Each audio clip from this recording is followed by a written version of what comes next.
सध्या आपण सिद्धेश्वर घाटावर आहे आणि आपण बघू शकता या भागात मोठ्या प्रमाणावर गणपतीचे विसर्जन होत आहे। तर आपण बघू शकता पूर्ण पलीकडे एक बालगंधर्वचा ब्रिज आहे आणि नदी पात्रातला जो रोड आहे तो पूर्ण हे झालं आणि कॉर्पोरेशनच्या जो ब्रिज आहे त्या ब्रिजला जवळजवळ पाणी लागण्याची शक्यता आहे आणि कमीत कमी एक 7-8 पायऱ्या पूर्ण आहे आणि पाण्याचे फ्लो वाढलेला आहे।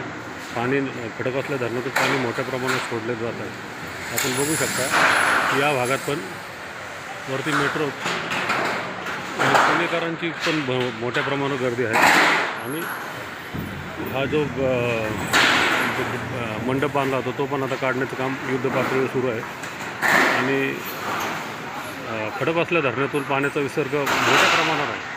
पूर्णपणे आपण बघू शकता की नदी पात्रातला जो रोड आहे जो टू व्हीलरसाठी असतो तो पूर्णपणे म्हणजे नाहीसा झाल्यासारखाच आहे। पुण्यातील पाण्याचा प्रवाह हा मोठ्या प्रमाणावर वाढलेला आहे। विसर्ग खूप मोठ्या प्रमाणावर होत आहे। प्रशासनाकडून नागरिकांना काळजी घेण्याची सुद्धा मोठ्या प्रमाणावर सूचना केली जाते आणि सिंहगड भागात या पाण्यामुळे खूप मोठं नुकसान झालेलं आहे।